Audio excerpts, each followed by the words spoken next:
I'm your huckleberry.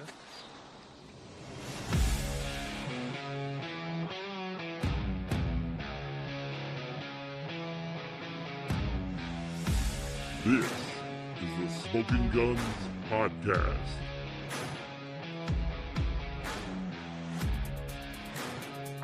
Go G with a Z, P-O-D, Smoking Guns Podcast on the Mondayest of Tuesdays there has ever been. It's not our normal night, but it feels like it to me. It's felt like Monday all day to me. And Okay. so here we are on a Tuesday night that doesn't feel like a Tuesday. It's a Monday night as far as I'm concerned. We are the Smoking Guns Podcast. We're a podcast that deals with football in San Antonio, specifically the San Antonio Gunslingers of the Indoor Football League. My name is Philip Higginbotham. I am joined, as always, by Leo Yamas. What's up, Smoking Guns Posse? And R.C. Woods. Hello, beautiful people. Mwah. And we are ready to talk about some gunslinger football. If only we could find some gunslinger football. I'm just kidding. They had a game on Saturday against Vegas, in Vegas, against the Nighthawks. And I think, Leo and RC, we were all hoping that with the previous game in the schedule being the Nighthawks in San Antonio and then having a bye week, and then going up against the Nighthawks again, that we were going to see a very ultra-competitive game where the Gunslingers would come out on top and show that they were moving forward and taking that next step forward, and that's just not what we got. That's not the game that we got to see. No. Nope. Not at all. No, not at all. I have thoughts. I know that you have thoughts. I know that our folks listening, James Palmer, Jordan Stubing, Tina, Haddad. I don't know that I've ever learned how to say your last name correctly, Tina. We'll just call her Tina. Tina, checking in with us. Miss Tina. Let's talk a little bit about this game, I guess, because we have to, because that's part of what we do. Leo, we've had a couple of these games that we've come back and come onto the show and said, gee, that looked rough. This fit in that category. This was a poor game almost from the start from the San Antonio Gunslingers. Don't you think? Yeah, it hurts, man. This one really hurts. It stings. Very disappointing outcome. Very disappointing start. A lot of things to be curious about, to wonder about, talk about. It's hard though because we're fans. We don't have all the information, but that's no different than in any other sport. Right. And we're a show that covers, a professional football, indoor football team, and we're no different from any other show that has opinions and frustrations and can see things in their own light and wonder, what were you thinking? What were you doing? Why did you do this? Why make this decision? Look at how it resulted. And this was one of those games where there was obvious decision made that a lot of people I know questioned, and it didn't turn out well. And then was it better that they went ahead and made a change after it wasn't going well? Or did that just make it worse? That's the thing. That's the struggle and the effects of doing that. Like, what does that say to the fans? How does that make the fans feel about the confidence in the decision makers, the confidence in leadership? There's just a lot right now that's unknown and just shaky ground. Like I have this. I'm gonna just put this up here real quick, Philip. Yep. You saw it. This is it. Just because I'm mad doesn't mean I stop caring. I love this team. We love this team. We love our Gunslingers. We love everyone involved and everyone that works hard. But man, this is just one of the most frustrating situations since becoming a Gunslinger fan, becoming invested in this team as a fan. I and agree. Someone who cares so much. I And agree. we don't know what to think. There's an old adage, Leo, that football coaches and football pundits will throw around that says, when you have two quarterbacks, you have no quarterback. Yeah. When you have two quarterbacks, you have no quarterback. I submit to you that we have no quarterback right now. And that is not, I am not saying these guys aren't good enough, but it's obvious to me that leadership doesn't know what to do with the quarterback position. So could it be Guy Myers? Could it be Zach Greener? Could it be some other unnamed? Drew Powell is out there. He's been backing up in Arizona, but he is a perfectly acceptable starting quarterback on the indoor football level. Right now, you've showed me as a coaching staff that you don't have a quarterback because you have no idea what to do. You start Zach Reeder. Zach Reeder throws 2 interceptions in the first 2 possessions of the game. Both of them hot, contested balls. Could have gone either way, 50-50 balls. Will just end up being interceptions. And unfortunately, that's not the way you want to start out the game. But by that time, Leo, to your point, the damage has been done. Like, you're almost better leaving in Zach and going, okay, you made the mess. Can you clean it up? And they didn't do that. They immediately give him the hook, put Guy back in. Guy does his best to try something. I'm not blaming Guy. Look, the problem with Guy, to me, is not Guy. The problem with everybody Guy around him is that the team does not believe in Guy for whatever reason. And I don't know why that is, but you will never convince me that they are bought in on Guy Myers. They're not. They're not gelling. There's no other explanation to put in Reeder as your starter. If that's the case, you could say, well, they believe more in Reeder, but by taking him out, if after 2 possessions, 2 turnovers, yes, but that shows that that's not true. Right. And then Guy comes in and absolutely puts the team on that offense on his shoulders and comes in and competes. And it's an embarrassment when the other team's broadcast is saying on the broadcast of the game is saying, you almost wonder what the score would look like if they would have just gone with Myers from the start. That is not a good look for the San Antonio Gunslingers, for a broadcast to be saying that about your team and the decision you made. Guy comes in, you say we don't have a quarterback. Okay, I don't know. We don't know. We're fans. We don't know what the coaching staff is seeing behind the scenes at practices, what they're envisioning, whether it's a shift in the offense. We don't know what's happening. We don't know their reasoning. But I can tell you right now, the fan base watching the games, watching last game with Guy, watching this game and Reeder going in, getting the quick hook, and then watching Guy come in and compete. From that moment forward, the team was competing.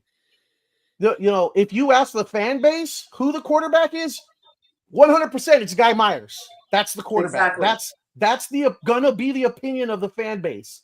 And if the coaches or whatever, for whatever reason, don't have that opinion on the back end, they have now created a problem. And I don't think it's Guy's skill. I just don't feel like the team is meshing. I think that there's certain players that have good skill set, but it's just not working together. I see like spurts of good football, and then I see really bad football.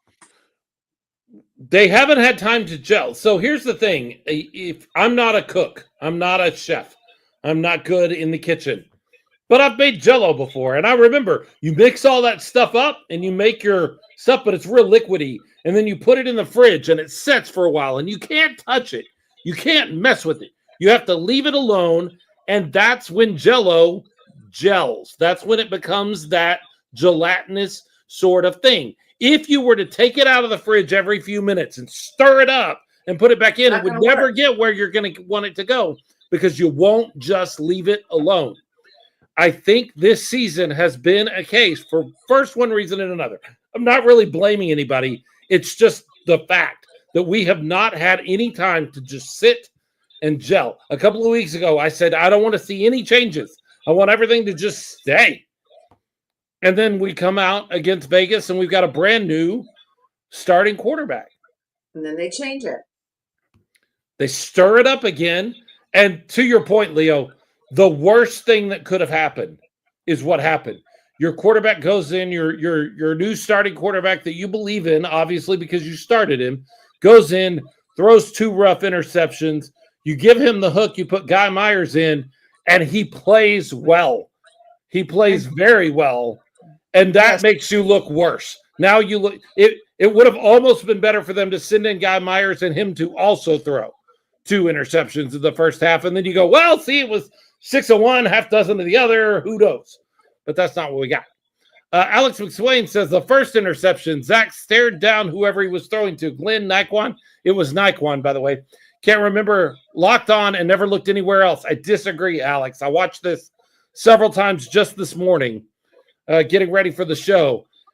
Zach drops back. By the way, until he threw that first interception, he looked very, very good. He looked like he was in command of the pocket. He was throwing a good ball. I'm not sure that first interception didn't cause the second interception, but I'll talk about that in a minute. But Zach drops back. He is looking at a short crossing receiver. And at the last minute, shifts his eyes to the goal line where Naquan is and delivers the ball there. He's not locked. He's locked on that side of the field, but he is not locked on Naquan coming across the field.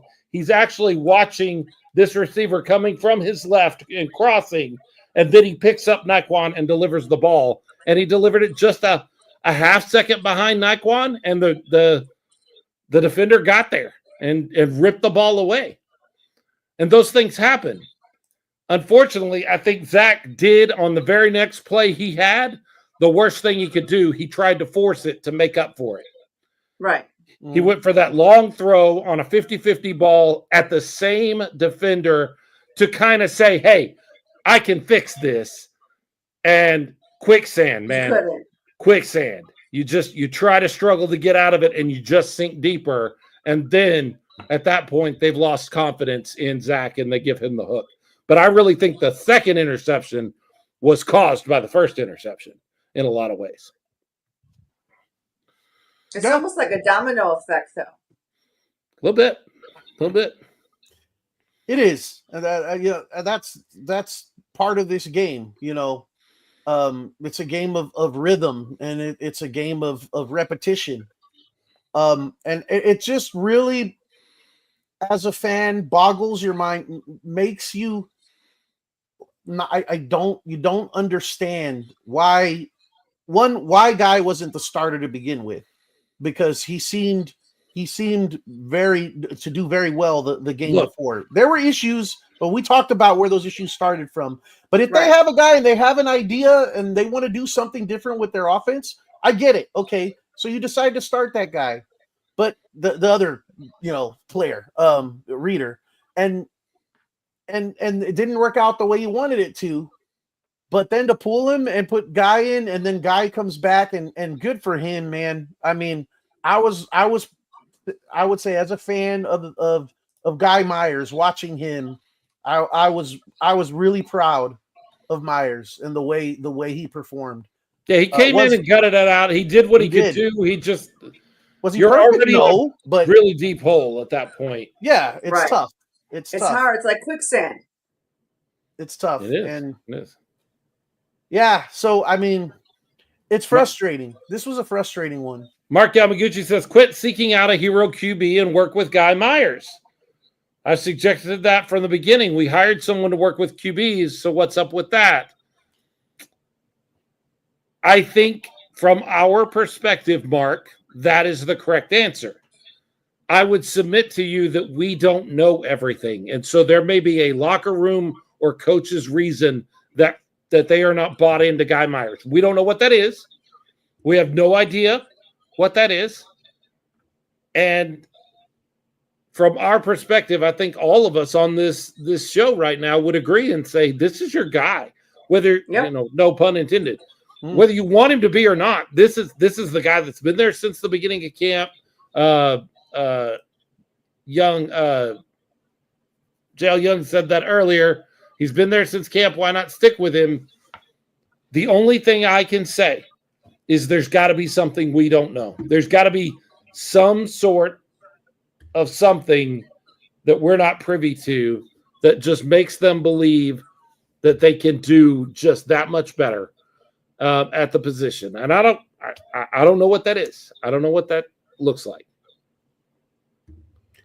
I don't know. Maybe we need to come with a slogan like, let's fly with Guy, or Guy's our guy, Maybe come with a good chant. I like Ike. That's not going to work. RC she's our cheerleader. Yeah, she comes up with the best chance for sure. James Palmer says, I wonder if it's because he runs a lot. It might be. I mean, that's it what might I'm saying. be. That's why I said maybe it's something different they want to do with the offense, and that's why they think maybe Reeder is a better fit for that particular goal for the offense. We don't know, but what we do know is it didn't pan out. It didn't work out, and the coaches made. I just think this one was one that they want to forget as a coach. Kevin Lewis on Facebook says they act as if they only have one receiver. Commentators even said Gunslingers have one of the best receiver corps in the league, yet we act as if we only have one guy. I mean, it's hard to dispute that right now. Yeah, that's part of the growing pains with a quarterback, though. That's just starting. Like, neither one of these guys got the snaps at the beginning of the season. No. Guy Myers has been with the team since the beginning of the season, but he wasn't getting the snaps of the starter. Right. And so there's a comfort level that grows. There's a what do you call it?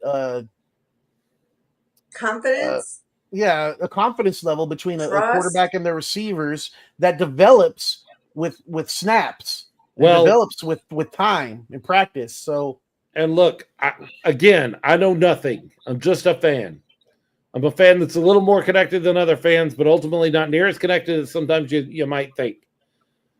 But I will tell you this. I have the sense that even though he's been here through camp, through Malik Henry, he started a game. He's come in relief in 3 other games. I would wager that at no point has the coaching staff of the San Antonio Gunslingers at any point this season considered Guy Myers their quarterback, their QB1 at any point. I don't believe it. I just don't think it's true. I think Jorge Reyna and some of these guys we brought in at camp, Eric Crouch came in, or Eric Crouch, was it Eric Crouch? I don't even remember anymore. They kept bringing in guys during camp.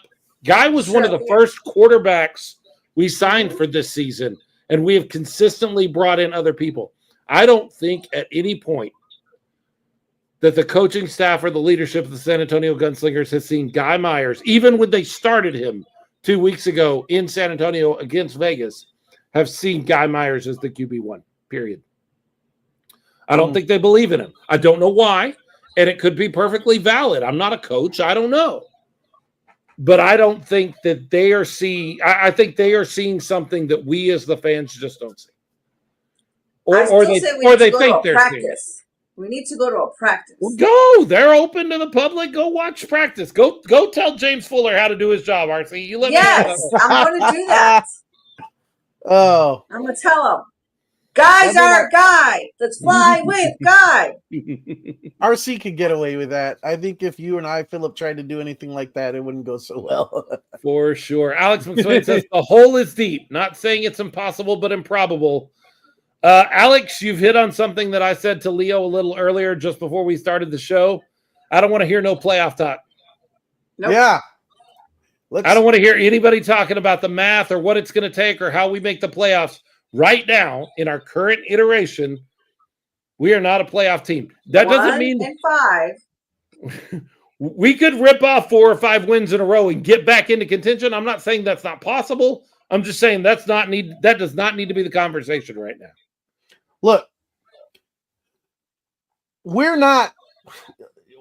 need to focus on one game at a time and winning each game. Yes. We're not in a position where we can talk about either the future or the past. And when I say the past, I mean we're talking about like execution and how things have done in the past, and then being just a play or two away from our record being this or that.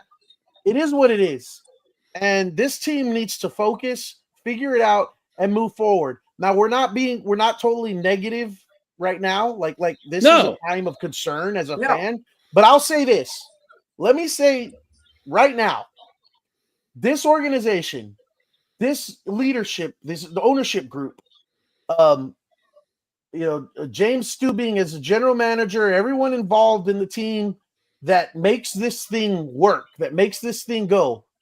They are all invested 100%. And if we're feeling this as fans, they're feeling this 100-fold.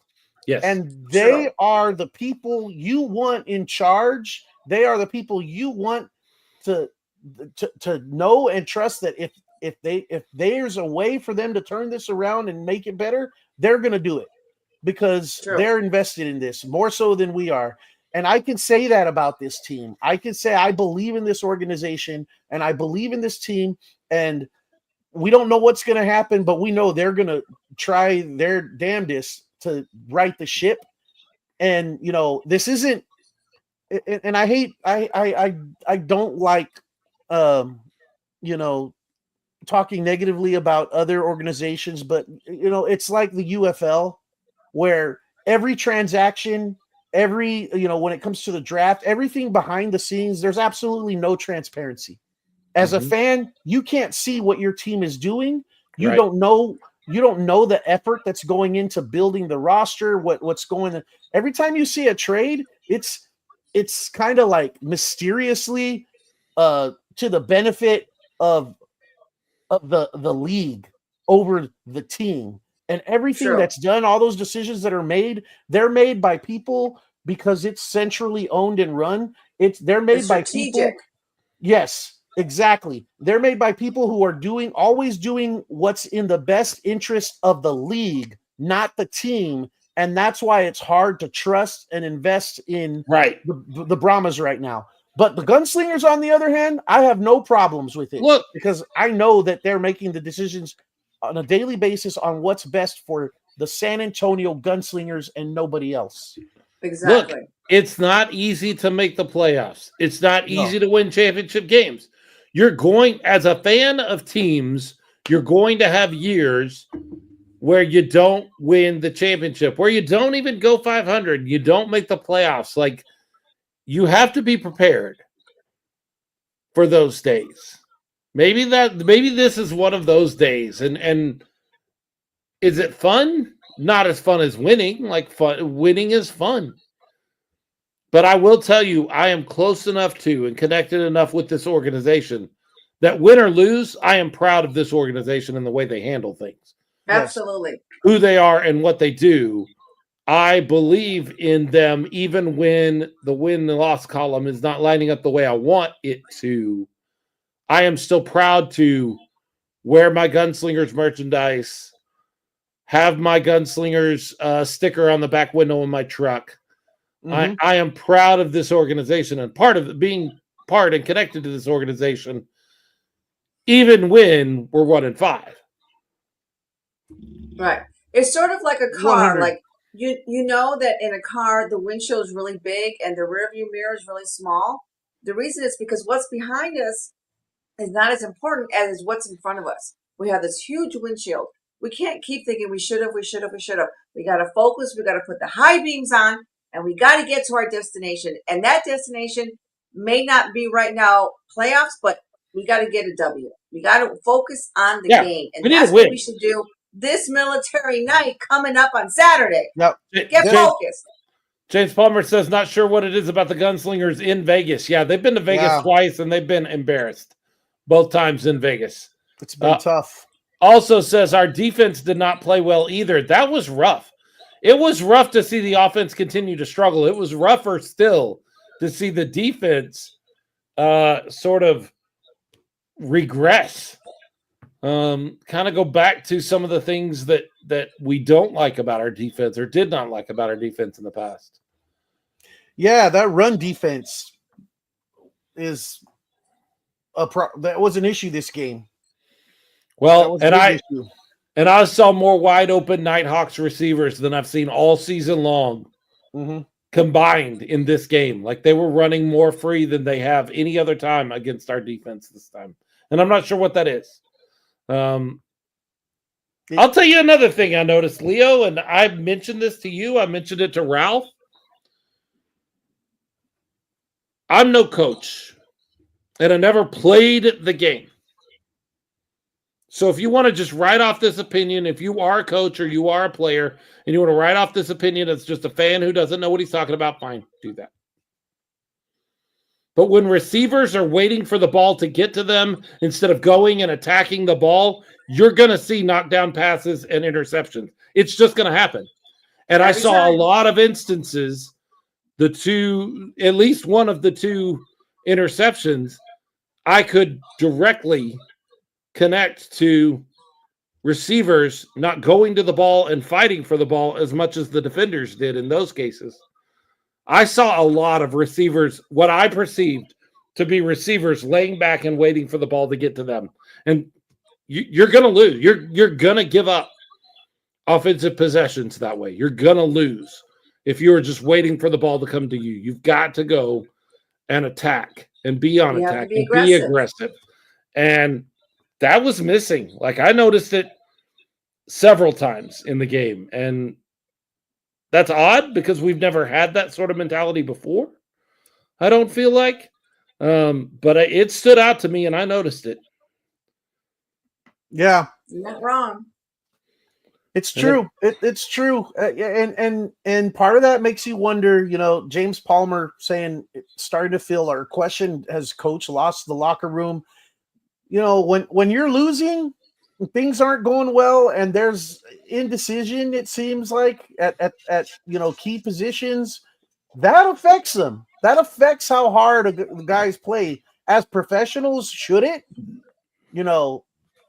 Probably not, but they're human beings. Exactly. And it's they got to be real careful right now. The Gunslingers coaching staff and players and everyone around this organization, they got to be real careful right now on how they prepare and what they're going to do this coming weekend when San Diego comes to town, because they need desperately now to get a win more than ever before. Yeah.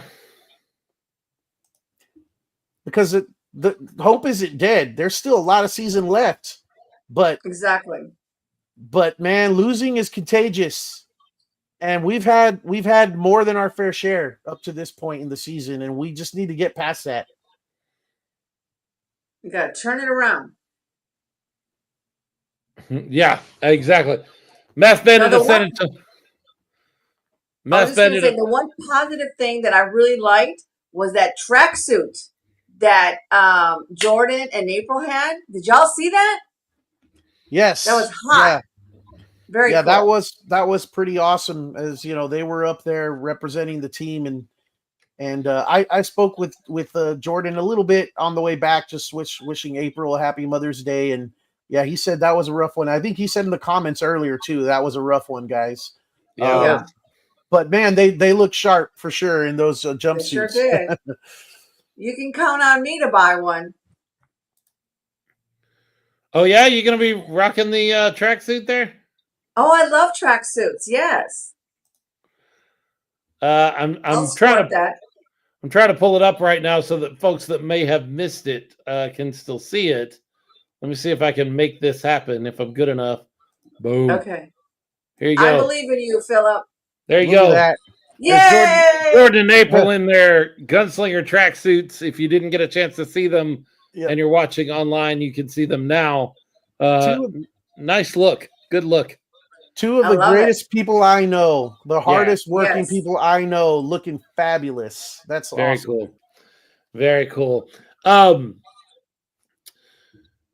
You know what I'm glad we're not hearing a lot of, and I almost don't want to mention this out loud because I don't want to start this conversation and people start pointing to it because I don't think it has anything to do.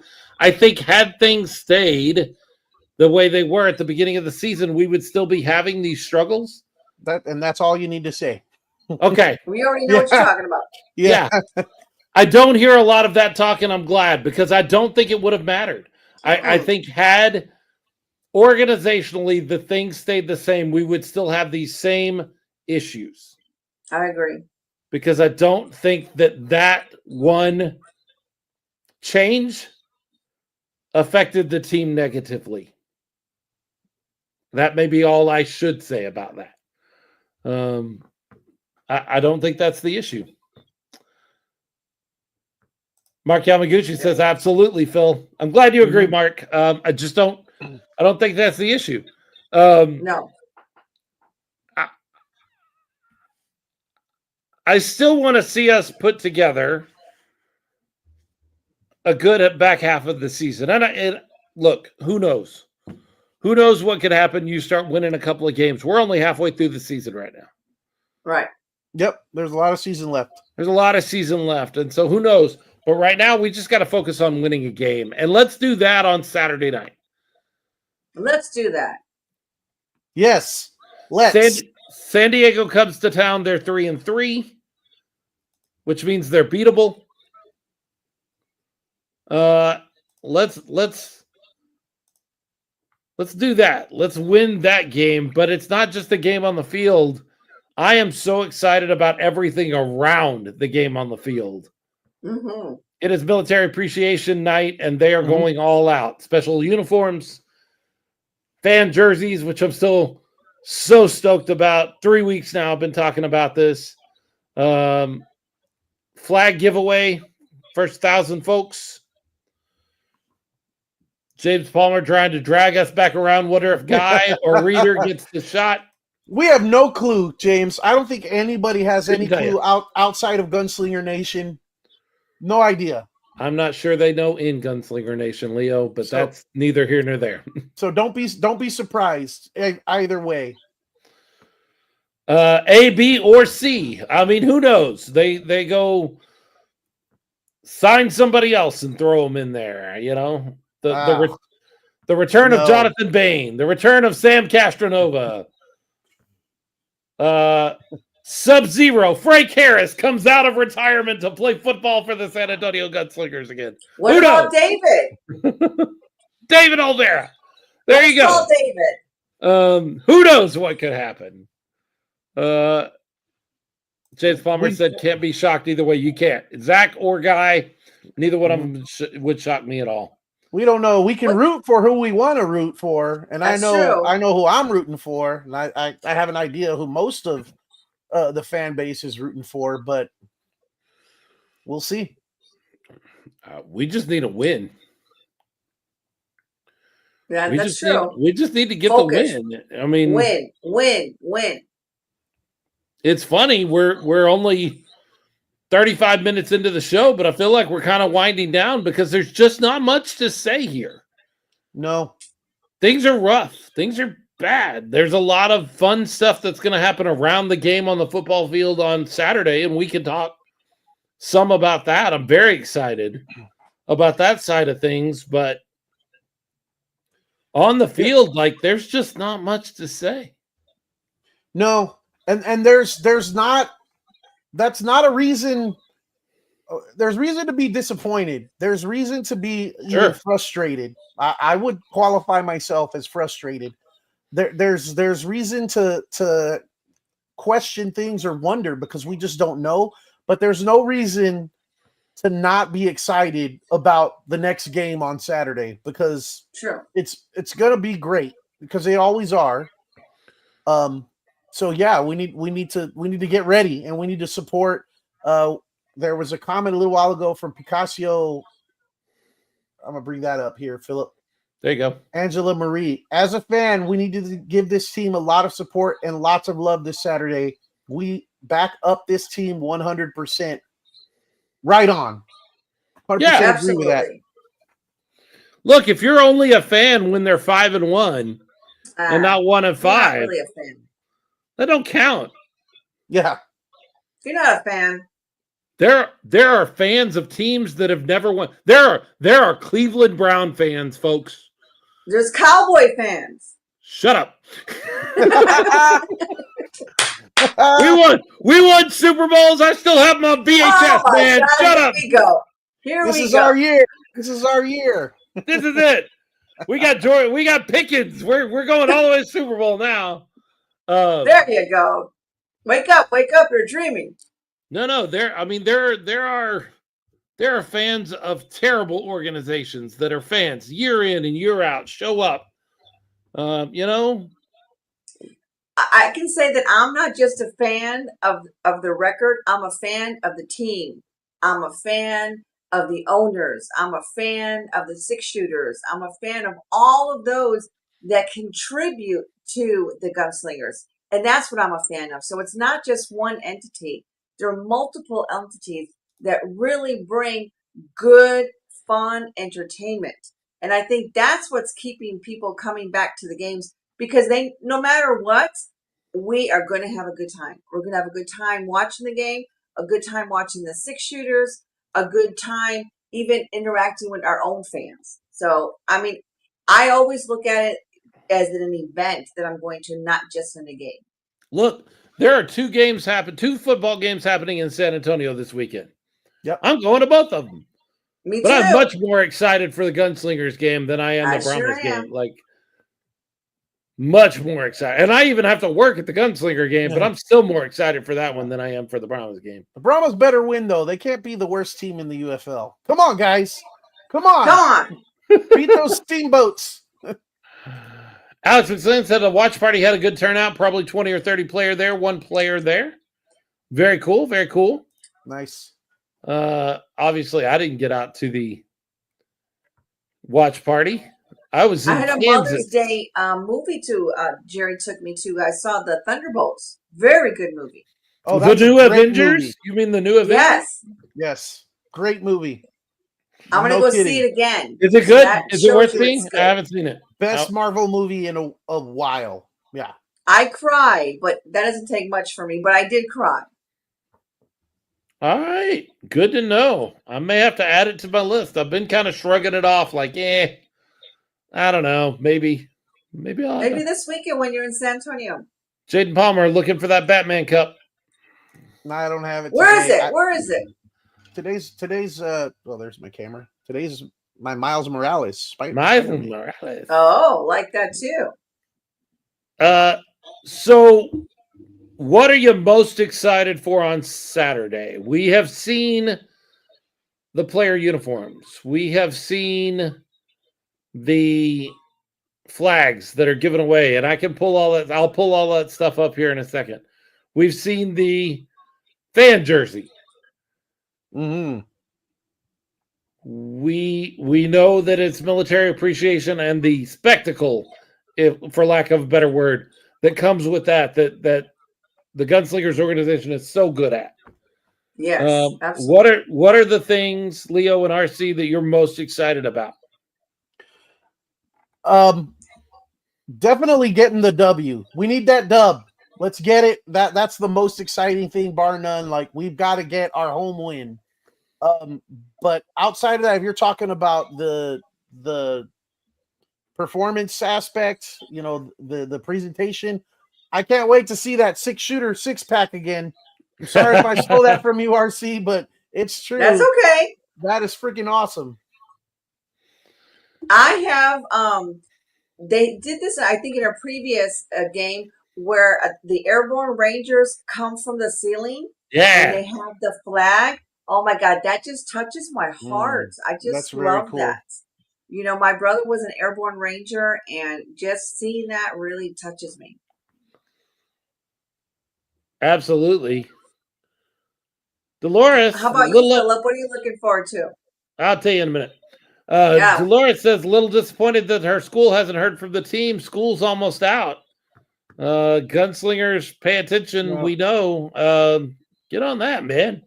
Got Yeah, a I whole know bunch what of got a she's whole bunch of talking about. Gunslinger fans just waiting there to become Gunslinger fans. Go ahead, Leo.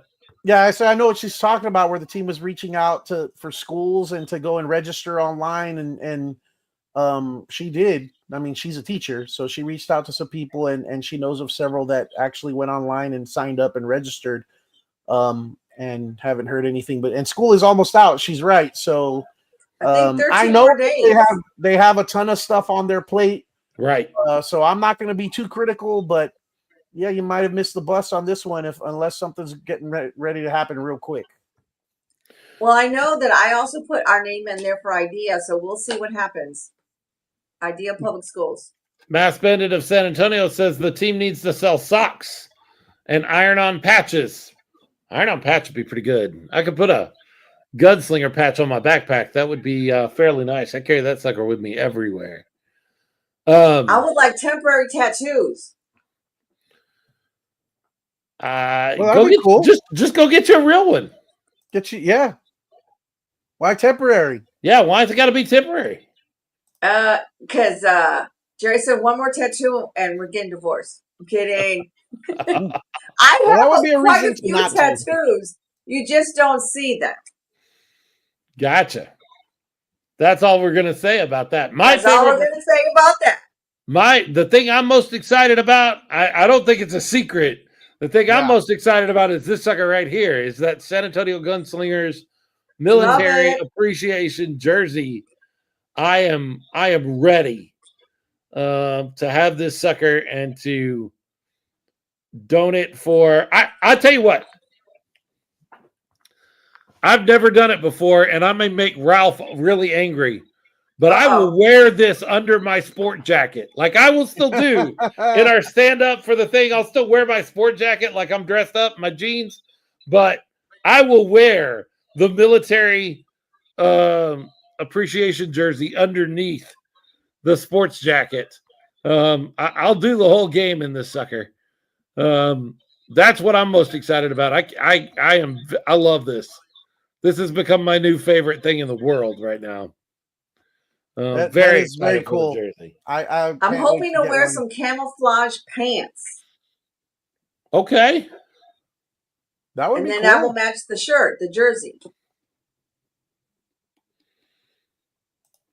James Palmer says, no, wear it on the broadcast. Show it on the broadcast. That's what I'm saying. I'm going to wear it under my sport coat. Like you're going to see the 55 underneath my sport coat. Hey, there's Ralph. He's not hating on that idea. He usually likes to have an air of professionalism. I would wear like fan jerseys up there to do the games all the time, but Ralph makes me dress up. He shames me. He's never told me I have to. No. Let me be fair. He's never told me I have to, but he's always dressed up, and I feel like I have to rise to that level. So I always do dress up. He's never I don't want to blame him for something that he hasn't done. He's never told me I have to do it, but I always feel like I would be letting down the broadcast somehow if I dressed how I want to dress for those broadcasts. It's warm up there. I'm going to tell you something right now. What you don't see or what you don't know is as soon as we're done with those stand-ups where you see us on camera, we are both stripping off our jackets and rolling our sleeves all the way up. It is warm up in that top section of the Freeman Coliseum. We do not. You don't have a fan or anything, or like a body fan? No, heck no. Ralph Judkins, air of professionalism. We are professionalism, right? Yes, that's what I mean. We dress for the part. We are professionals, so we dress like professionals. That's correct.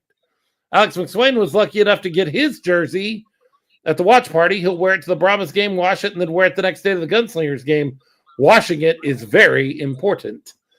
Okay, you do you. Wash that sucker. I saw Alex at the Brahmas game. Did you? Yeah, I did too. Very cool. Right, Very cool. 2 seats next to me. Oh yeah. Yeah. He was like right there. I plan on wearing it to both. I'll wear it to the Brahmas game. I'll also wear it to the Gunslinger game. I promise. You folks that are Gunslinger, Smoking Guns Posse will know all about why that guy is wearing a jersey underneath his sport coat. All right. I won't have a chance to get that jersey until game night, so I won't be able to wear it to the Brahmas game on Friday. But I can come up with another gunslinger. I got tons of Gunslingers jerseys I can wear. I just don't have that one, unfortunately. Gotcha. I like to be matchy with Jerry, so we're gonna go Brahma colors. Do you see my pretty dress and my black hat I wore for country night? I did. Night? You look fantastic. That was great. The cowboy hat and the boots. I'm sorry. Boots on and everything. They had a country night. This is the first time. It was I've a rodeo night. That was the theme. That's what I read somewhere. Legitimately, the first time I've heard that. Marcy Grace, she was performing. Oh yeah, I love Marcy Grace. Yeah. Then they had 2 horses come out in the beginning. Yep. 2 horses. Yeah. Spared no expense, huh? And it wasn't Andy Anderson though. Yeah, we miss Andy. There's RC in her little rodeo outfit, her little country outfit with Jerry. Rodeo. There you go. I will say something, RC, since we're on this subject right now. I just to give you some props. There were some people behind us that it sounded like, definitely some of them it was their first time to a Brahmas game, and others had been to multiple games. And they were looking around, and I kept hearing them saying, "Where are the Brahma Mamas? Where are the Brahma Mamas? They're the ones with the pink hats." And they're looking around. They're like, "We don't see any of the pink hats. We don't see the Brahma Mamas. I wonder what happened."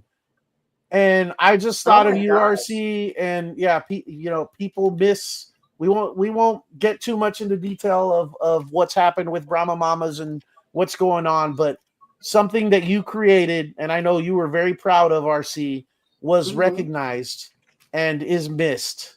And I thought you should know that. I know you weren't around there to hear it, but I wanted to share that with you. I appreciate that. And, I felt a little saddened because I really put a lot into like doing the can collections for the food bank. And I kind of felt like, man, like no one's doing that. Yeah. Yep. Unfortunate. Alex Wayne says he thought that there might be a giveaway coming up for the Brahmas game, but he was going to check that out and check it out. Karen Craven, like pizza? No, like hats. You didn't read that? Well, I saw the pizza, so I entered in for a pizza. Oh yeah, well, you never know. Pizza's good. I like pizza. Karen Craven says, "God bless the USA. Let's win it for our Warriors." Yes. Yeah, that'd be great. Absolutely. Cody Brooks, miss you guys. Our linebackers in need. Man, give a call, dude. You know what? Come on back. Give them a call. Let's see if we can get the old band back together and get you and David and Coach Q on the coaching staff. Let's just Cheeto, run it all let's get back. Cheeto back. Cheeto back, and we still got Kali. He's hanging out. So that's right. Let's do it. Let's run it all back. Let's just do one for old time's sake or something. We miss you too, Cody. The OGs, just for the OGs. Right?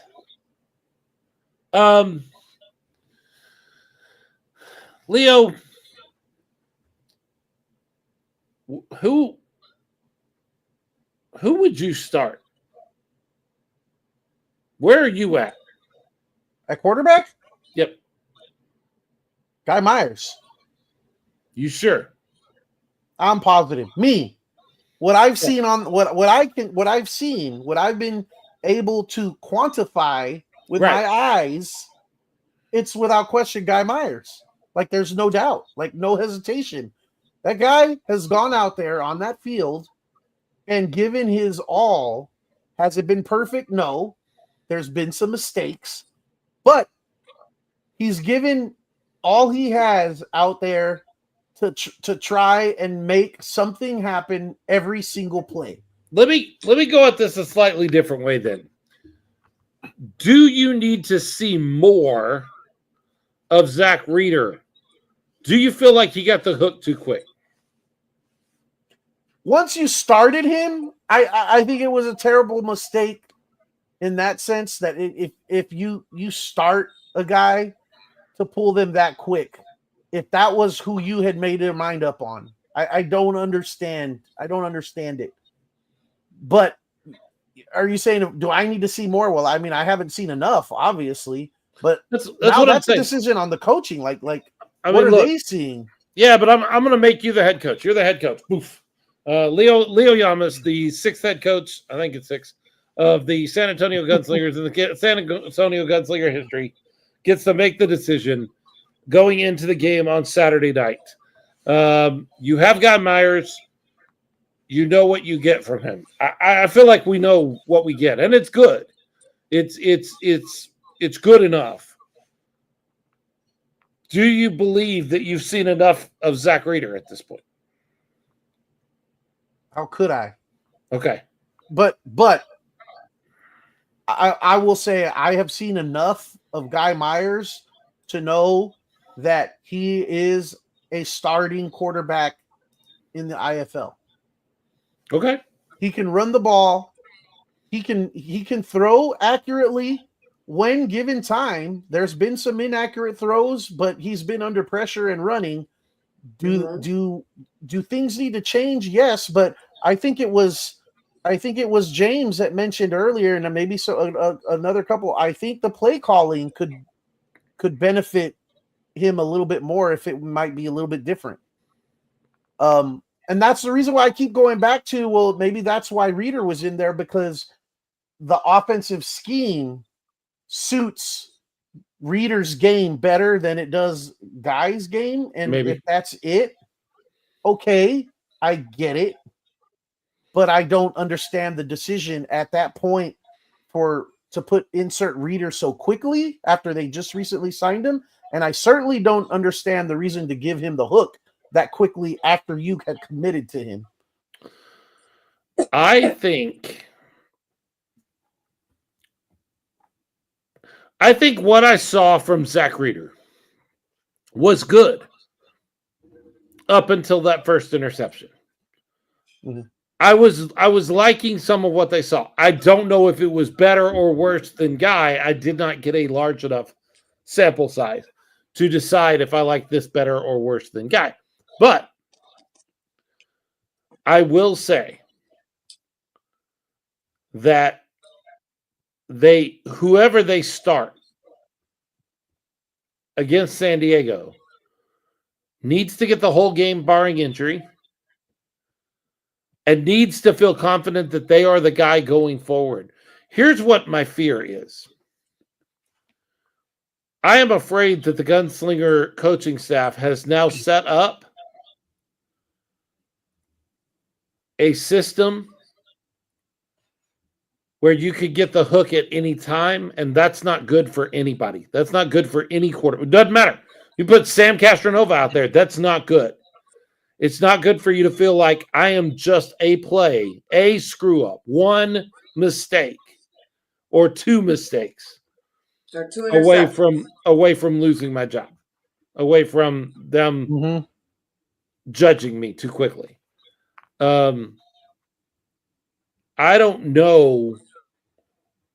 Yes, I do. I know I would not have started Zach Reeder. I was ready to run with Guy Myers based on what I saw. Yeah. However, at the point they started Zach Reeder, I think you've got to let him have more than he had. Mm-hmm. To pull him that quickly. He threw 4 passes. He completed all 4 of them, by the way. You completed all 4, just not 2 to one team and 2 to the other. 50-50 is not good. I don't think Zach got a fair shot. Now, you could make the case that Zach should have been the backup anyway, and it should have been Guy Rader. That would have been my call. I would have had Zach backing up Guy to start the game. Right. But at the point you gave Zach, look, I know you don't want to say this in the first quarter after 2 possessions, but when you've given up 2 interceptions, you're probably you've started off the game so poorly. You need a miracle. You're probably not going to win this game anyway. So might as well see what you have in Zach Reeder. Mm-hmm. In a way, it's kind of unfair to put Guy in there and say, okay, we dug you a huge hole. See what you can do with that. Mm-hmm. That's a tremendous amount of pressure. Yeah. And he went in and handled it like he did. Like a professional. I was very impressed. Yes. With what Guy was able to do. That he is. So what I hear you're saying, Philip, is that in Las Vegas, the coaches had a poor poker face. Is that what you're trying to say? I mean, you could, I did not say that, but you could certainly interpret what I said that way. I never like leadership, no matter what you're talking about, that changes midstream too quickly for me. So let me give you a perfect example of this. I cannot stand organizations who hire and fire. This is professional football, even college programs. Hire and fire head coaches within a season or 2. Right. What are you doing? I'm a big believer that if you are a college athletic director and you hire a coach and fire him within 3 years of when you hired him, you should be fired too. You didn't give whoever that is. Tom Herman, Charlie Strong. I'm a T-shirt Longhorn fan, so this is the team that I pay attention to that does this the most. UT was terrible between Mac and between Mac Brown and now Steve Sarkisian. They had this rotating door of 3 years. They'd hire a guy. He was the most amazing guy. 3 years later, he's terrible. We're going to fire him, and we're going to hire the next amazing guy. And they had to do 3 cycles of that before they found Steve Sarkisian. And I'm not 100% sure Steve Sarkisian's not going to get that same treatment just with an extra 2 or 3 years because he has had success right here at the beginning. But if you do that, if you constantly change midstream, that makes me question your leadership and your ability to discern what you have or what you want. I don't think the Gunslingers know what they want at quarterback right now. I think they want a quarterback that's going to come in and save everything. And you're not going to get that. You're not going to find the savior quarterback. He's not out there. That doesn't exist. Yeah. You have to find a quarterback that's going to come in, which, by the way, I think you already have this guy, and is going to put his head down and work and get as much done as he can get done. Will he be Sam Castronova? Nope. You had a chance at that. You didn't want that. You let that guy go at the advice of somebody who I do not trust to make those decisions, and did not at the time, but I couldn't say anything. You let that guy go. So now you're stuck with it, with not what you can't, you're not, Sam's not walking back through the door. There is no savior quarterback coming in. So you've got to make your decision, and you just got to stick with it. And if that means that we go 1-15 because we can't figure it out with that guy at quarterback, you're just going to have to do that. It's time. It's time to make the decision and stick with it. Mm-hmm. Your savior quarterback is in your locker room right now. It's going to have to be. Yes. I mean, it's going to have to be. There is no, I don't know. I know that there are folks out there in the indoor football sort of world that know that Drew Powell got released by Arizona. He's a very good quarterback. He was a backup in Arizona behind Snead. And they may look at the Gunslingers' current situation and Drew Powell's out there and go, well, that kind of makes sense. I don't know. Does it? Mm-mm. Do the Gunslingers have 3 or 4 weeks to get a new quarterback acclimated to this talent before the season is over? No. You've got what you've got, and you're going to have to make do with what you got. And between these two guys, you've got to pick one, and you've just got to ride out the rest of the season, barring injury. With this is our guy. Whether you like him or not, whether you're 100% happy with him or not, whatever the situation is, you just got to do it. You gotta bite the bullet. Put this guy in and see what he can do. We have to build him up, build the team up. Well, and give us something as fans to get behind. Look, man, this is exhausting. I'm trying to get excited about Malik Henry, and I'm not excited about Malik Henry. And so then I'm trying to get excited about Guy Myers, and I do get excited about Guy Myers. And then you start Zach Reeder, and you only leave him in there for 2 possessions, 4 plays, or 5 plays, whatever it is. And then you go back to Guy Myers, and as a fan, I'm exhausted. Just give me the quarterback and say, this is the guy we need you to get behind. And let me do that as a fan. Let me just get behind that guy. And if that's Guy, great. And if that's Zach, fine. But give me a guy to get behind, because this switching back and forth is just not working for me anymore. Win or lose, I just want to know that, well, this is what we're dealing with. This is our guy, so to speak. No pun intended. Mm-hmm. If it's Zach, this is our Zach. I don't know. I like my champ better. We're going to fly with Guy. We're going to fly with Guy. Guy's our guy. But I mean, honestly, if you're looking for somebody else out there that doesn't currently have a job that's going to walk in and save the Gunslingers and fix our season, that's forget about it. That's not there. That's not there. Mm-mm. And there's always I believe in James Fuller. I think he knows what he's doing. I've seen him win football games on this in the indoor game before. And I know he knows that listening to me is probably the worst thing he could do, because the old adage goes, if you listen to the fans, before long you'll be sitting with them.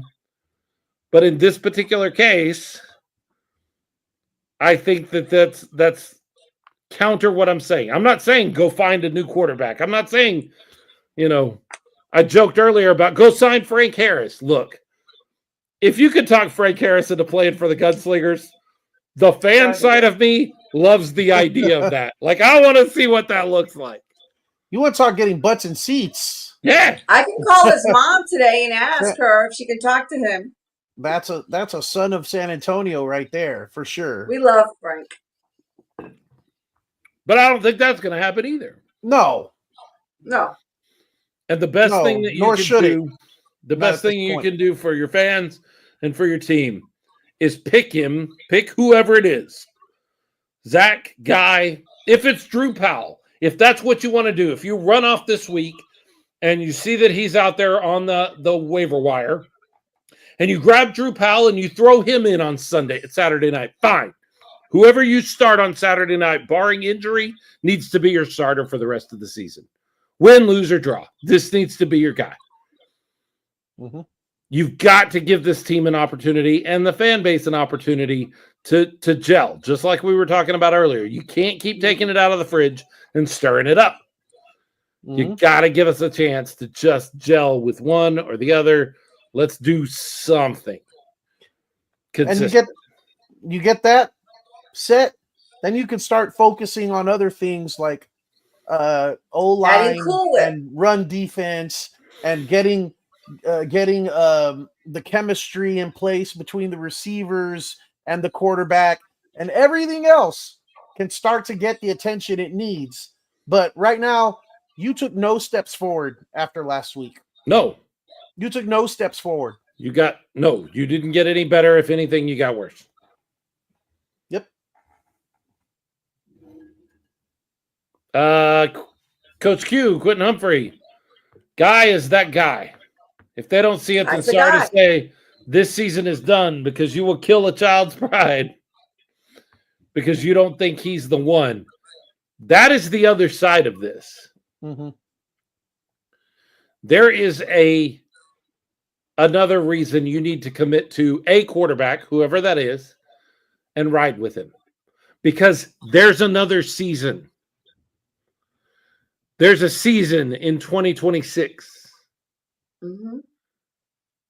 And whatever the case, whether it's Guy Myers, Zach Reeder, or question mark, you need a quarterback that's going to come in and feel confident in your organization and in your coaching staff.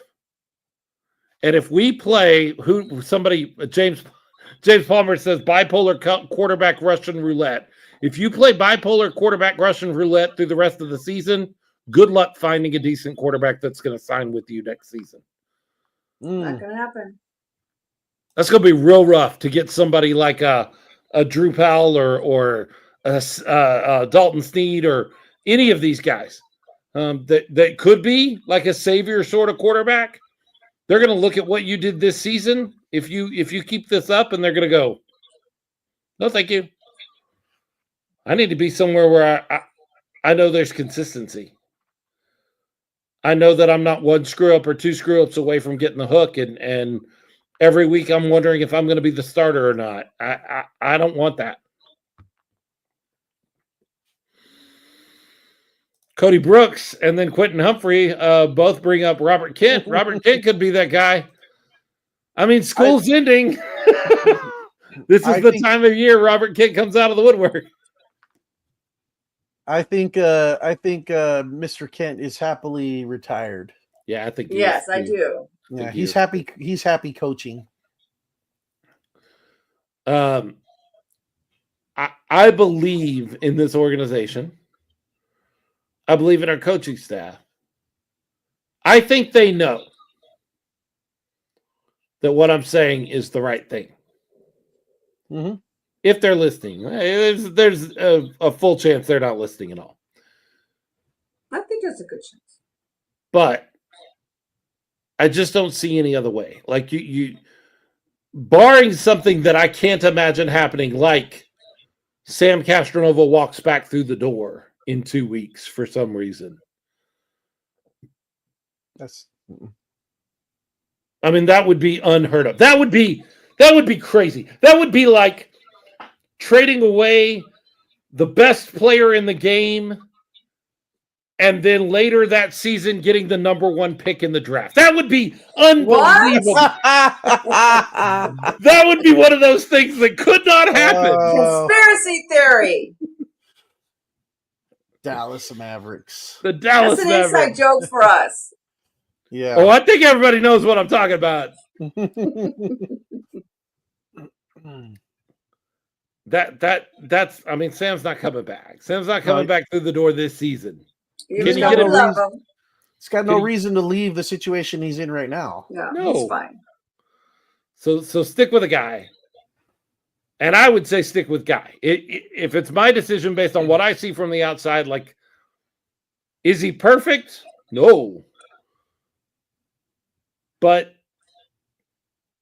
this is your best opportunity to win going forward. If this was the beginning of the season and you had time to bring Zach Reeder along, maybe he would be the right one. You don't have that kind of time. You need to go with a guy that gives you the best opportunity to win right now. And I think that because of his time with the team, because of his connection with his other players, the fact that he's been in camp and been with them all the way through all of this, I think it has to be. And don't discount because of what he's done on the field, Philip. What do you mean? Well, because of how he's performed when he's been out there. Like he has played. No, that gets dicey.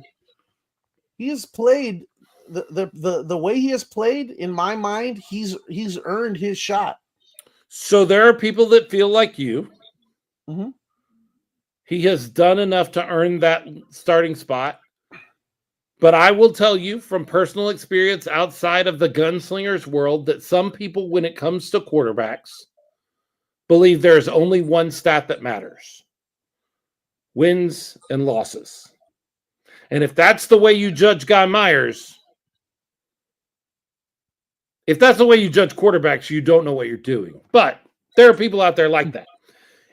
If that's the way you judge Guy Myers, you would look at it and say, well, I don't want that guy. Every game he's been in and played a significant role in has been a loss. That would be unfair. Not his fault, though. That would be a terribly unfair. But I will tell you, there are plenty of people out there that make their determination on that one position for whatever reason based on nothing more than wins and losses. And if you're one of those people, you look at Guy Myers and you go, well, he's not that. No, that's not it. I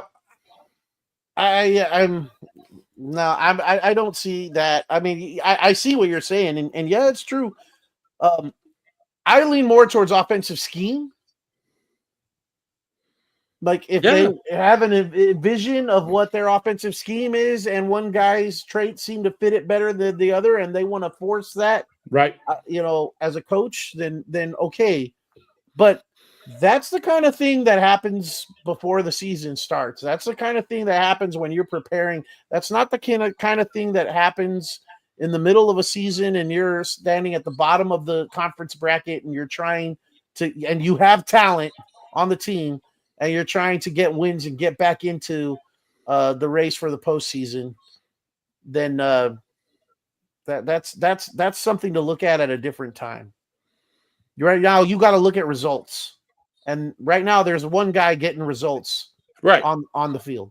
I fully agree. I am talking, Leo, about specifically because I am part of and critical of a fan base that does not know how to judge quarterbacks correctly. Dallas Cowboys fans are the most disgustingly terrible fan base on quarterbacks. We had a quarterback for years who was a very good quarterback. He was a Hall of Fame quarterback. I'll say it. He was a Hall of Fame quarterback that they were always wanting to replace. Tony Romo was never good enough for Dallas Cowboys fans. And then he left and Dak Prescott came in, and he's never been good enough for Dallas Cowboys fans. And I will guarantee you that there are 15 franchises out there that would love to have a Tony Romo into a Dak Prescott as their starting quarterback duo for 15 years of their franchise. I won't argue with you there. Let's just go back to Troy. Let's go back to Troy. Yeah, I love Troy. I love Troy. Yeah, Troy. And see that it's funny you bring this up because Tony Romo followed Troy. And so you're skewed. Sort your of. Perspective is skewed, well, sort of, but your perspective is skewed when you're used to seeing something, and then you want the next guy to look just like that, and that's unfair. And but here's the thing: a little bit of that is happening right here with our gunslingers. Troy Aikman had a Hall of Fame, probably one of the best offensive teams ever put together around him, and so he was really good. Mm-hmm. Tony Romo, season after season, was a 12-4 quarterback on a 4-12 team that drugged them to 8-8. But you hear a lot of people nowadays go, "Oh, he was never that good. He was just an 8-8 quarterback and couldn't win when the game was on the line." I hate this whole idea, Leo. I hate this idea of quarterbacks that cannot win in the playoffs becoming quarterbacks that can't get it done when it matters. Here's the thing. You get 16 games in a season and you win more than you lose. But you still get to go on into the playoffs. But you lose one playoff game and you don't get other playoff games. Mm-hmm. So I feel like there is this whole, and you should probably know this better than anybody because while he finished his career, well, Elway got saddled with this, and Peyton Manning as well. early in his career, got saddled with this can't do it in the big game sort of mentality, right? It's Yep. an unfair way to judge, and we only do it with that position, which is Sure. crazy. We expect quarterbacks to win championships no matter what team they're on.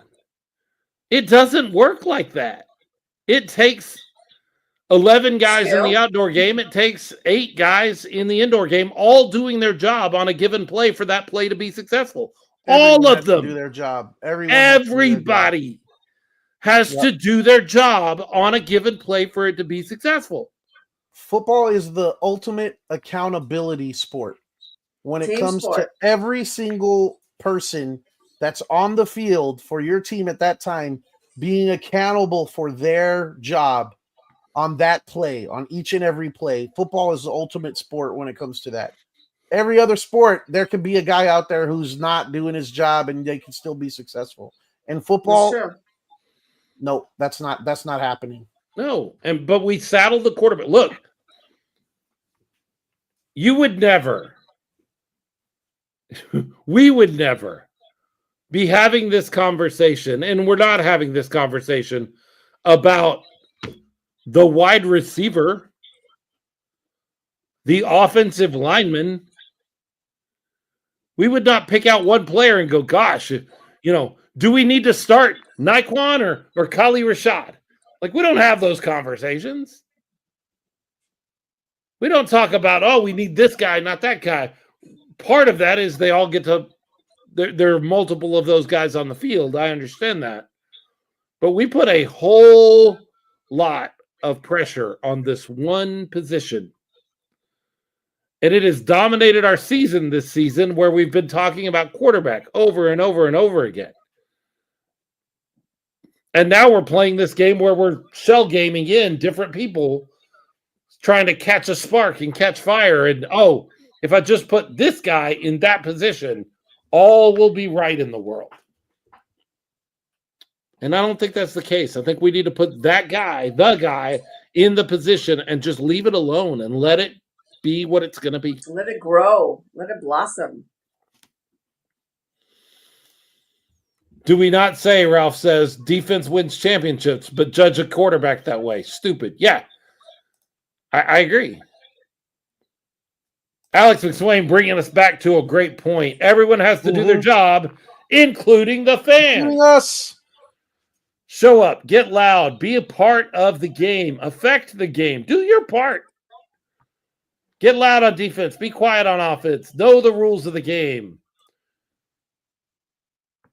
Know the way the game works, and let's affect the game. Let's do what we can. Tell the in-game announcer to know the rules of the game, to be loud on defense, not offense. I will talk to Roland. I'm up there near Roland after before the game. I'll catch him and be like, hey, loud on defense, not on offense. Quentin Humphrey, question, is Coach Fuller sitting in as GM or just head coach? Quentin Humphrey, Coach Fuller is the coach. James Stubing is handling GM duties for this season. Yep. So I don't care if we're 1-5. I mean, I do. But I don't think anybody should make the decision about whether they're going to show up for the game. Oh, heck no. Or No not, way. based on 1-5. Unfortunately, I feel like San Antonio sometimes gets that way. They do, but you know what? If they're making that decision, then they haven't been to a Gunslingers game. That's true. I agree. I think if you go to the Gunslinger webpage under community and look under vet ticks, and you scroll down and there's people who attended the games and write their comments. If you just read 2 or 3 of those, you can't help but feel like you need to be at this game this weekend on Saturday. A lot of these are servicemen who are currently serving, and they're thanking the Gunslingers for having a great time with their family. They're looking forward to more games, an awesome game, guns up. My son had the time of his life. I mean, you can't take these comments and not feel like we need to show up, guns up on Saturday. Especially for the military. So if you know someone who is in the military, bring them to the game. Bring a friend, bring a neighbor. I think we really need to show up on Saturday. And I don't want to say necessarily that the game doesn't matter, but the culture does. Our culture for San Antonio, our culture for the military, that we all need to show up on Saturday for that. And we're going to see a great game, and we're going to be entertained, especially by the 6-shooters too. But check that page out because there's some really sincere comments. Thank you for the great experience for myself and my family. Thanks very much. It was lots of fun. Thanks to the San Antonio Gunslingers for this opportunity. These are servicemen who are currently serving. That's awesome. And they took the time to go on the page to thank. We can go on Saturday to thank them. We can do better. Yeah, there's 500 entries on that page. When you follow the read more, there are 500 different stories on here. And what's really cool about that is there's an opportunity on that page where you can be a part of that. You can donate tickets to veterans so that they can come and enjoy the game with their family and become Gunslingers fans. I guarantee you those 500, there are a few of those that have come back. Yep, I'm sure. So that's some really good read if you have some extra time. But let's show up on Saturday, fans. We all know someone who served in the military. It's our opportunity, our chance to say thank you to them. I don't know what to think. Switching gears a little bit, I don't know what to think about San Diego here, Leo. They're 3-3. Yeah, they're mixed bag. And they're really inconsistent. Like, they've lost to Bay Area. We beat Bay Area. Yep. But they beat Vegas. They played them twice. They beat them and they lost to them. But that's still one more than we've done against Vegas. Their wins are Vegas, Tucson, and Northern Arizona. So here's what I'll say about this. If you beat them, that tells you a lot about where you fit in the West right now. If you can beat a team that has beat Tucson, Vegas, and Northern Arizona, that tells you where you fit. If you lose to them, I think that also tells you where you fit. It's right where they are right now. Yeah. And no, we don't want that. Northern Arizona's not good. Tucson's not good. Vegas is kind of middling. I know they didn't look like it on Saturday, but they are. They're kind of middling. Those are the 3 wins that San Diego's had. If you can win, if you can beat them, at least you look at it and you go, okay, we fit somewhere in the bottom half, but in the top of the bottom half of our conference right now. If you lose to them, you are Tucson and Northern Arizona. Like, you are all the same sort of thing. So this is a big game. I can't call it a must win because every game from this point out is a must win. Yes. Like, pretty much. We are already into playoff mode at this point. Like, you have to win games. If you want more games, you have to win every game that comes in front of you at this point. If you want to be encouraged, you look at what the Gunslingers have done when they've played the top teams in our conference. That's true. They beat Bay Area, and they lost to Arizona in Arizona, but they gave them everything they could handle. That game. Yeah, it was. It was a good game. So that's something to be, positive about and hopeful. Their losses have been to Vegas twice, Tulsa twice. So this game right here, you're right, is a good measuring stick. Yeah. And they just got to get things. They got to get things figured out, and it starts with who's your guy under center? I think you just said it. Yep. Yeah, who's your guy under center? Who's your guy under center? I think we go with guy. Like, again, we say that we are not privy to everything. There may be an inter-organization issue that we are not knowledgeable of. I don't know. But if that's the case, if he's not going to be your starter no matter what, because there's something inside the organization that the rest of us don't see, aren't you doing him and you a disservice to keep him on the roster? Like, if you know that that's not your guy, start Zach Reeder and let guy go do something else. I mean, if there's something that's that bad that you're just like, we don't trust him for whatever reason, okay. I don't agree, but I don't know. But if that's the case, let the guy go do something else. Let him do what he wants to do. If he wants to stick around and be a gunslinger, then I'm. I get your point. Tina's tried to tell us this a couple of times, but I think it's worth mentioning. DJ is back this week. Yay! Yeah. Very exciting to see DJ make his way back to the field. Happy to see him healthy. Mm-hmm. Who knows? That could be the difference maker. The last time we won a game, DJ was on the field. He left early, but he was there. Myers to Myers would be something to see. Be a lot of fun. Yes. It's a great story. I've been looking forward to that story all season. As soon as we signed Guy, I was like, oh, that's a fun story. Brothers, hooking up for touchdowns is a fun story. We have not gotten to see that just yet, but maybe we get the opportunity here. Karen Craven, this Saturday's a whole new game. Guns up, rally, rally, rally around the team. That's absolutely true. Lilise, excited that DJ will be back. Ralph Judkins as well. We all are. James Palmer, I have a fever, and the only cure is a gunslinger game and a win. Me We're too. going to get the gunslinger game, and let's all just put our hands together and pray for the win, right? Yep.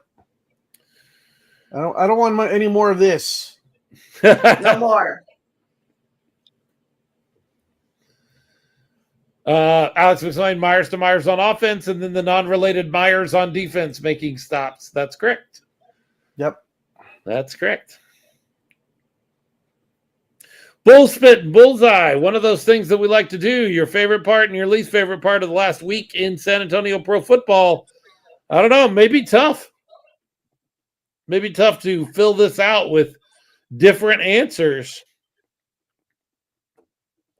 But we might as well take a shot at it, right, Leo? Our fans, our listeners, we have to pop in with your bull spit and bullseye. And I'll let Leo start this week because somebody's gotta. And Leo can be the guy. What about you, Leo? Bull spit, bullseye. What do you got? The bull spit for me has to be the decision making. Starting Reader over Guy. Don't agree with it, okay, but I get it. You're gonna do what you're gonna do, and then pulling him after 2 possessions. That sent me just a bad feeling. Bad message and bad feeling as a fan. That's my bull spit. The bullseye is tough, man. It's tough to come out of that game and find something like, man, I really loved that. That was great. But I got to give the bullseye to Guy Myers going in there and gutting out a admirable performance under very tough conditions. We don't know what was going on in here after getting pulled. You almost got away with it, Leo. I almost forgot completely that I need to ask you about kicking field goals. You almost got away with it.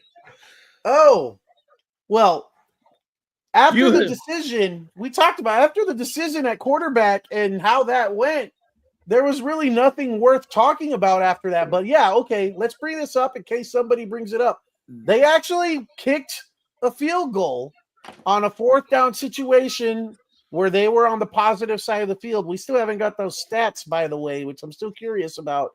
The fourth Right. goal, the 4th Right. down conversion rate versus field goal conversion rate across the league. And yes, they missed. They missed the field goal. Go figure. The one time they did it, it didn't work out. But I said in that situation, when you're down 2 scores and you already know you're down 2 possessions, 2 scores, and you already know that you're not getting the first possession in the second half in that situation, then you can't kick. I thought that I would have gone for it. And I'm the big vocal person of kick the field goal, take the points. But in that situation, I would have gone the other way. And how ironic that they marched out huddle and the field goal unit and kicked it and then missed to just add salt to the wound. I love that for a month you have said, take the points, take the points, take the points. And then they take this opportunity to take the points, and I get a text from you immediately, and you were like, not there, not like that. Not that place. Flip-flop Leo on field goal choices. That's James Palmer. That's not me. RC, your bullseye. My bullseye has to be that tracksuit. So I love it. I'm gunning for that. So I take a large. So you can make one for me on the side. I'll start giving you this because I need one of those. Bulls fit. I would be the lack of cohesiveness that is obvious on the field with the team. That's all I got to say about that. James I'm working Palmer. on my cheers for Guy. James Palmer. Bullseye DJ coming back. And it being a home game, I guess. Bull spit, the quarterback roulette that we're playing. Jordan Stubing says, I don't think I can handle this much heartache like the rest of us. That's his bull spit. But one thing you'll get either way, Saturday is one hell of a show and a chance to honor our active duty military and veterans. That's his bullseye. Love you, Jordan. My bullseye is going to be a little weird. Really? Yeah. Most of you know, many of you know, a lot of you that follow the show anyway, know that last year, right about this time last year, I bought a truck. Mm-hmm. It's been a big deal to me. It's something I wanted for a very long time. Very proud of my truck. I also grew up with a father that does not believe in stickers, bumper stickers, any of that kind of stuff. Like, he keeps his vehicles very clean. So I grew up with that. He also doesn't like tattoos. So when I got my first tattoo, he didn't like that a whole lot. And I guess stickers are like, tattoos on his truck. He doesn't do that either. So I'm very, very careful about what I put on my truck. It took me a year to decide to put a Dallas Stars logo up in one corner of my truck. And the other side, I already had a Dallas Cowboys emblem on the tailgate from almost the moment I bought it. That's not a question. But up in the window, I put stars on one side, and then I had this blank spot on the other side. So I put the San Antonio Gunslingers there. I have that Gunslinger sticker that rides on my driver's side of my truck. And as we drove the truck this weekend, we drove it through Oklahoma and we drove it through Kansas. Every time I would stop, I would hope that somebody would ask me about it. Not because I thought that they would become Gunslingers fans or whatever. And it occurred to me that that's the kind of pride that I have in this organization, is I want people to ask me about the San Antonio Gunslingers. I want to be able to tell the story of this team and this franchise that I follow. And that was a big moment for me because everybody recognizes the Dallas Cowboys star. most people, especially in this part of the country, probably know the Dallas Stars at least as a hockey team. But they don't know what the gunslinger thing is. They don't know what that means. And I haven't had it happen yet, but I really want somebody to stop me. And I'm standing at a gas station in the middle of Oklahoma getting gas, looking at that sticker and going, man, I wish somebody would ask me what that's all about, because I want to talk about it. And so that was a bullseye for me, because that's where I am with this organization. That's the kind of pride that I have as a fan of this organization, that I just want somebody to show some interest, because I got a ton I want to tell them about this team. My bull spit is the indecision. If Zach Reeder's your guy, fine. If Guy's your guy, fine. But giving him the hook after two interceptions in your first two possessions, not good. I get that. I understand that. But it felt desperate. It felt like you're not sure what you're doing. Mm-hmm. It was very concerning for me as a fan to see you make that switch that quickly. Mm-hmm. A switch that I don't think you needed to make in the first place. But despite that, I'm not in practices. I don't know. But you felt like this was your best guy going in that was going to give you the best chance to win. And within minutes, you had changed your mind. And that concerns me. I don't like that. I don't like how that feels as a fan. Alex McSwain. Bull spit the loss. Tough all around. Bullseye.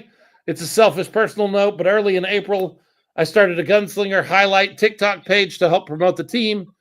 Should hit 1,400 followers tonight. If you're on TikTok, go find Alex McSwain's Gunslinger highlight TikTok page and give him the follows. That's awesome. So that other people see the Gunslingers all over TikTok. Dolores, bullseye. Tina's love and dedication to her young men. Absolutely. Bullspit. Another painful loss. Gunslingers are much better than that. It's true.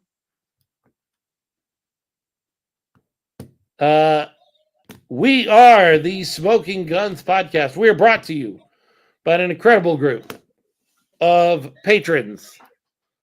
They are folks that have given us a couple of dollars a month, $5, $10, or $20 a month to help us keep the show on the air, keep us right here where you're finding us, and help us do special things with that money that's left over as we get into the summer, like sending young boys to football camp, young girls to cheerleading camp with the six shooters.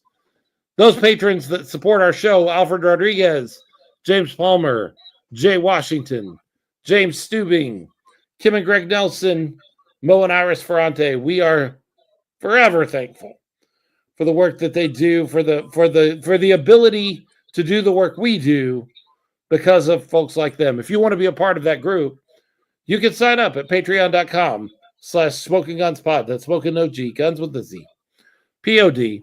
And you can support the show at a $5, $10, or $20 a month level and be a part of helping us make this show go and sending some kids to a special opportunity that they will remember for the rest of their lives. Mo, bullseye, win or lose, work hard every game, and I'm there. Let's get it next time, Gunslingers. Bull spit after Colts trauma. Seeing quarterback indecision here is too painful. That TikTok account that Alex McSwain is working on is sanantonio.arenafb.fan. Look for that on TikTok and give them a follow if you're a TikTok person. What else?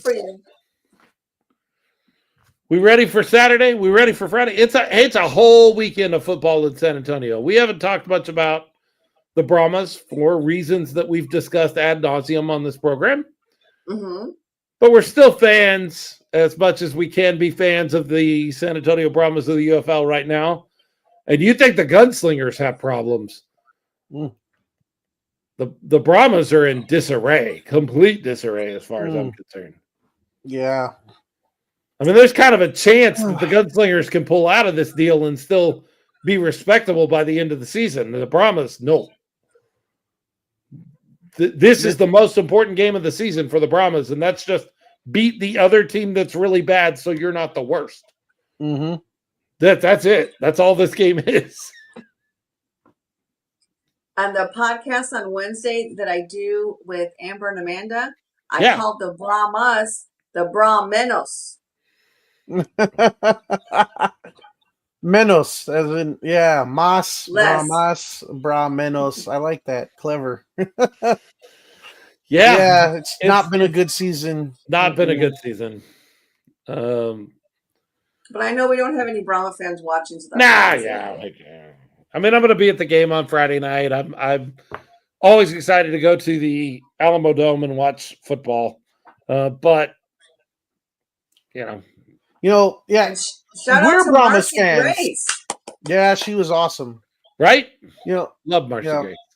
I want to say, RC, because you said there's not any Brahmas fans watching right now. I mean, there might be. We are Brahmas fans. We are. We may not sound like it when we talk about it, but and we might run into some people that say, "Oh, you guys dog the Brahmas on your show and everything," but watch our show, this show, and tell us that we're not honest about our gunslingers either. That's true. We're just being honest, man. Right. I mean, it's a tough year to be a Brahmas fan right now. And so far, it's a tough year, challenging year to be a Gunslingers fan. But there's still some hope to change some things around. We'll see. It's a challenge for spring football. It all starts over again on Saturday night. We get a chance for the Gunslingers to right the ship and start moving forward on a season that we can be proud of, even if we don't make. Like, oh my gosh, what happened? I didn't have my light on. I saw the flash of light, and then you went, "Oh my gosh!" And I was like, "What?" It's just the light. I forgot to turn it on. It's supposed to make me like 5 years younger. I don't know if it's working or not. Yeah, I would say like 4.5. 4.5. I'll take it. 4 3/4. I'll take it. All right. So Alex McSwain did some work for us. I'm going to put this up so that everybody sees what he found for us. Because I don't want anybody to go back and say, I heard it on the show, so it's got to be true. You heard it because this is what we all read.